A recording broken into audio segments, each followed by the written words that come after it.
Kamala Harris enters, I guess this would be the second week, with tremendous momentum fiscally, right? She's made $200 million in small donations, many of them, sometimes first-time donations. So there's clearly enthusiasm out there. The polls have tightened. Help us, Gary. What's important?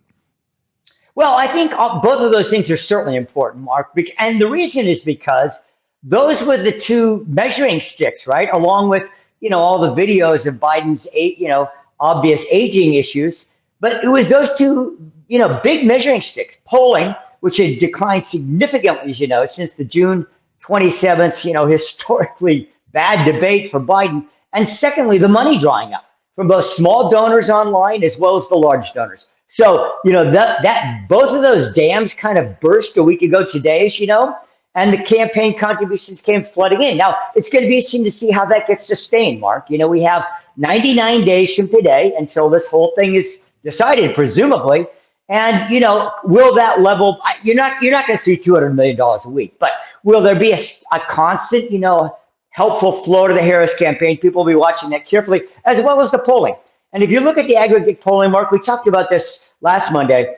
We really want to wait, and most of the, astute observers saying, let's give this one more week. Let's get some fresh numbers out of the field so we really can validate this. But some of the early polling indeed shows what one might expect, and that is bouncing back to pre-June 27th debate levels in terms of tightening of the race in both key battleground states and nationally. It's interesting, this incredible money raise, and that even we speak of it as an indicator of enthusiasm. What does it do in terms of translating to votes? Why is it so important? Yeah, well, let me throw in one more metric that the Harris people are crowing about, and it has validity. And that's, they say they've signed up 170,000 new volunteers in the last week. Okay, that just shouldn't surprise anybody either. All these folks were kind of waiting on the sidelines. And they all made that clear, right? There was no bones about it. We are not going to give, we're not going to volunteer, and we're not going to promise you our vote unless Joe Biden gets out. So that's happened. Those things are happening. Now, how do all of these, Mark, translate into votes? One of the big ones is kind of what you're alluding to, I think, and that is enthusiasm. One of the biggest disparities that was growing between Trump and Biden is what we literally call in politics the enthusiasm gap. And that was about a 10-point gap between people who said, I'm really enthusiastic about voting for my candidate. Trump had about a 10-point lead on that over Biden. That becomes very problematic. It becomes problematic for fundraising. It becomes problematic for people wanting to get out and knock on doors in their volunteer stuff envelopes or whatever. So that's very key. The other thing that it does in terms of enhancing voting is, the narrative, of course, for the Democrats has completely changed in the media, right? In the last week. I mean, there's no denying that. It doesn't matter whether it's CNN or whoever else it is, right? The narrative has changed. All those things combined, Mark, make it much more likely that a potential, used to be Biden, but now Harris supporter will actually, as they say, get off the couch and vote. Not to mention do so enthusiastically, maybe recruit others to do so, and then give. Why is the giving important? Because in our world markets, it's radio and TV. If you don't have the money to compete in these big, expensive battleground states, you are not likely to win. I was in Las Vegas this past weekend, and I was in a car with a taxi cab driver for about 20 minutes. So we had a little time to speak, and we kind of got to know each other. And he asked, Gary Dietrich, okay, this is not me who started this. He asked, and he asked it like this, which I think is instructive. He asked it, are you a Democrat or are you a Republican? This is this is we're talking to the cabbie about where he's from. He's from Puerto Rico, blah, blah, blah, blah. I speak a little Spanish, whatever. And he asked me, are you Democrat or Republican? And I said, well, I'm not, really a tribal party guy, but I would vote Democrat is what I said. And he said, and then I guessed that, I said, you're a Republicano, whatever I said. He said, yeah. He said, I am. So he then said to me, I think Trump is better for the economy. And I then said, well, actually, the economy is doing better under Biden by any metric. If you look at jobs, you look at inflation, you look at but I mentioned that story because he's a cab driver, first of all. So I think it's sort of like a day's drive from where we are, people who are kind of immersed in the information all the time. And secondly, he's in Nevada, which is not an insignificant state, in some measure as well. And lastly, it spoke to me about how dug in we are, that he would even ask the question, Republican or Democrat. There was a lot in that little conversation, and I wanted to share it with you. Don't you think, Gary?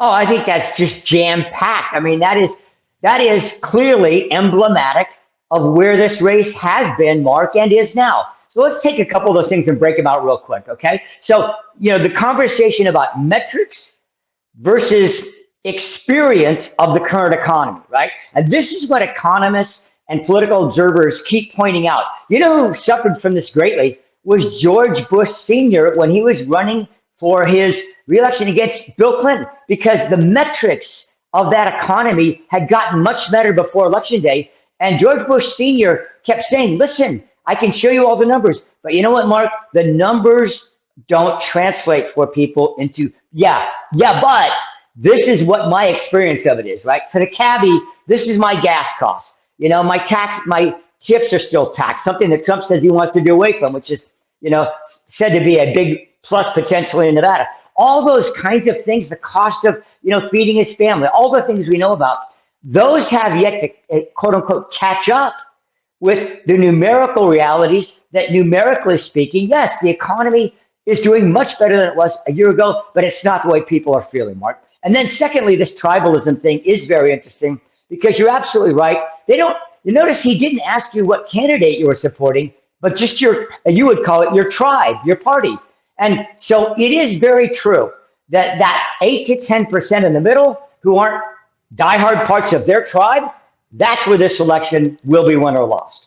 Yes, and it just seems as though there, as you sort of suggested, fewer and fewer of them, those who, yet are evaluating where they're going to end up. I had another conversation in Nevada with a guy who is a white-collar guy. He runs a job placement place. Again, I didn't know these people, which kind of makes it fun, and he started talking to me about politics, and I could tell just by the way he was not saying certain things and the way he phrased certain things that he's a Trumpy, or he's leaning Trump, right?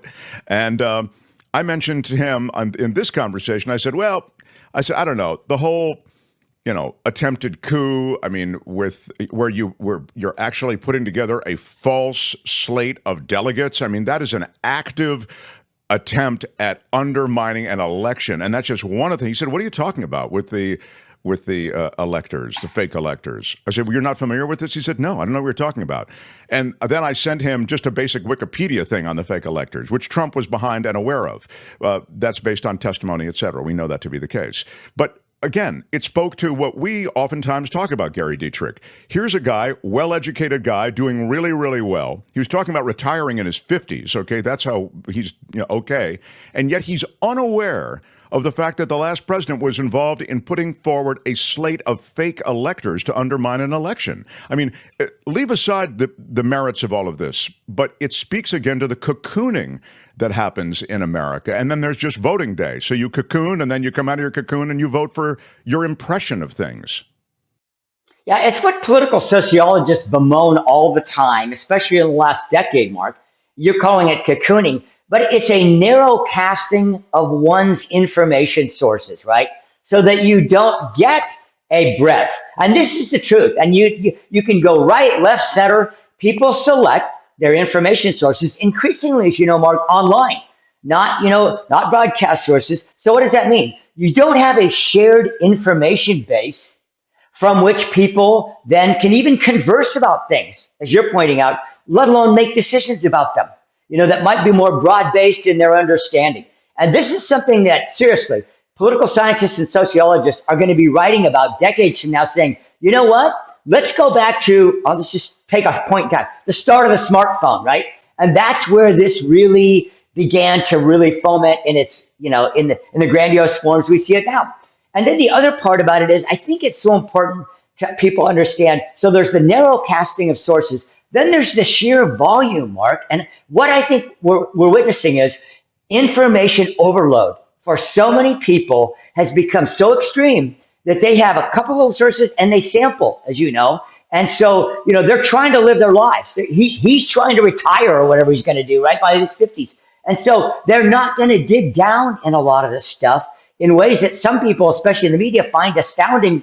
But if you go out and talk to people, Mark, you have to know, as I do, and you have running into other people on the street, they're just like, I'm just tuned out, man. I'm done. I'm so over this whole thing. So they have their decision baked in, and they're not going to spend a lot of time because they don't perceive that they have it to do otherwise.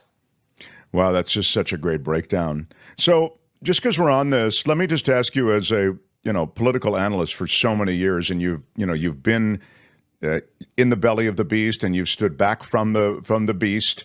How do you break through with information that you feel may actually change minds or influence an election? It's just very hard given what you're talking about with the siloing of information. Well, Mark, as you know, I try to do that in two ways. Number one, let's put this on the table right now, because probably one of the questions I get asked more than any other as a nonpartisan political analyst is, well, CBS writes our scripts, right? Or iHeartRadio, they tell you what to say. I mean, there's this notion that somehow I'm a marionette, or worse yet, just a puppet figure, and I'm like a Muppet, and my mouth opens and out comes whatever storyline, right? That perceived, Mark Thompson tells you what to say on his podcast, doesn't he, Gary? Right? You do seem like a pretty face that they just hired to get out there. Come on, Mark. Turn on your sex appeal and read the prompter, what we put in there. All right. So you're saying that's not true. Your stuff is not written by somebody else. Right. I think that's really exceptionally important. I say what I believe to be true. Okay. Some people like it on the right. Some people like it on the left. Some people hate it on both sides, depending on what topic I'm talking about. And I just say, so be it. When Arnold was governor, if he needed a kick in the pants, he got it. If he needed a kudo, he got it. And the same with everybody else. All right. So that's one thing. The other thing about it is I tried as much as I can to broaden my exposure sources, right? So I'm on CBS television. That's perceived sort of center left a little bit, right? I mean, if you have to put things in a box, iHeartRadio, well, maybe a little center right, right? And then your podcast, you kind of have a mix of audience. So I use my social media increasingly will be the second half of this year. And so, Mark, that's how I try to break through, is by being credible and as best I possibly can, truth-telling and not being scripted. And secondly, using as many different kinds of platforms as I can to reach the largest audience I can, I hope in a helpful way. Lastly, visit the topic that has broken through and is a remarkable default topic for the GOP, and that's the border. In fact, even one of the guys I spoke with this weekend, I was talking to several different people. I love when you're in that mix in Las Vegas, you cross-pollinate with a few people, and it's fun to hear what their view is. And they mentioned the border, open border. The first thing Joe Biden did is he got in to open the border, et cetera. So the reality is, and I love this piece from Politico, actually, is that Joe Biden deported more people under his administration than did Donald Trump. It's kind of the same situation that they found under Obama, right? Didn't they call him the deporter in chief? Because Obama deported so many people. So the Democrats have this thing about their brand, which has somehow been placed on them by the GOP successfully, suggesting, they're the open border, the Democrats, open border people. Yeah, they don't care about immigration. They're always going to. The reality is they've been aggressive about deporting immigrants, and Politico goes through chapter and verse and just lays it out. But it goes back to what I was asking you before. How do you get that message out if you feel that actually will get traction with Republican voters? Yeah. Well, the Republicans, by the way, their argument about this is the following, Mark. What they'll say to you is, well, yeah, Trump deported less because fewer came across, is what they're going to say. Big push was made, for example, in Texas to put up the barbed wire, all the barriers, remember, and all that. And the threat that, hey, listen, Trump's not going to let you in, or if you do get in, it's going to be a lot worse for you, in terms of penalties, in terms of deportation, in terms of, legal consequences. So that's going to be, just so you know, that's the Republicans' argument. Yeah, there's less deportations because fewer people tried to enter the country. Now, how do you get through? How do you break through? I will tell you, Mark, I think there's a couple issues in this election, and I'm not being fatalistic about it. This is realistic. that are very difficult to break through on. One is immigration, the other one is abortion. It is exceptionally difficult to get either side on those issues to try to consider any other information, whatever. They are two of the most visceral issues, as you know, of our time, even more so than the economy. You know, people, numbers, and this, okay, well, maybe gas price is down 20%. Okay. But those two issues are so visceral, they are very difficult to, quote unquote, break through on. So you think that the abortion issue actually has greater traction than the economy does? No, I wouldn't say that. I'm just simply saying in terms of its visceral nature, that makes it difficult for people to even consider an alternate opinion. I see. I mean, okay.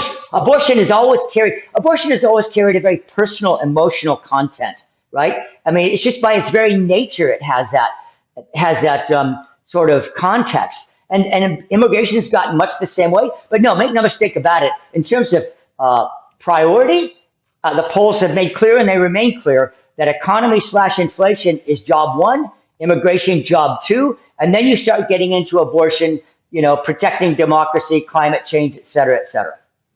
Now, let me ask you before we say goodbye, I have to visit the decision that will likely come, this week, about who will be number 2 on the ticket?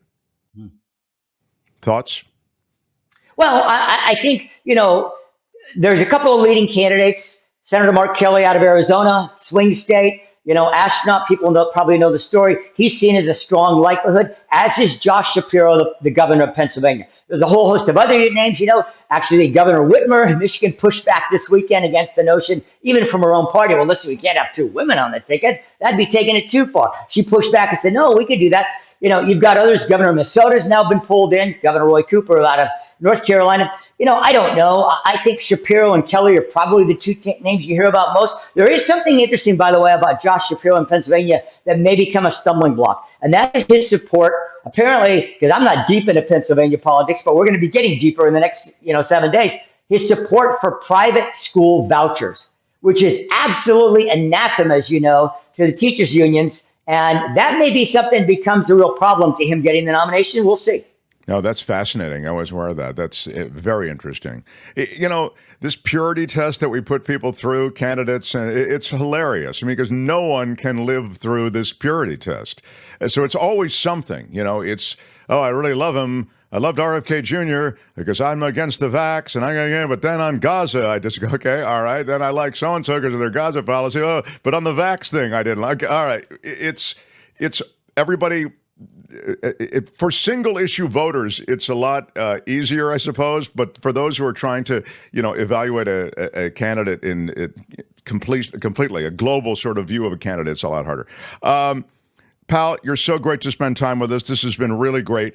I'm not leaving anything out. I hope, I covered the Harris money, the rise of her campaign, as you suggest, enthusiasm, which I suspect, last thing on that, within another week or so, and you sort of note this, that's where we're going to see things settle a little bit, and then you'll get a real temperature of the water. Yeah, I think, Mark, right before their convention is going to be a good scenario coming up on August 19th for the Democrats, because after the convention, we would expect her to get the so-called convention bounce a little bit, all right? But after she picks her VP, presumably this week, we'll see, that week or so before the week to 10 days before the convention, when things begin to settle, I think we'll have the clearest picture yet of where this thing is and where it might be headed. Hi, it's Mark, and I thought that was great.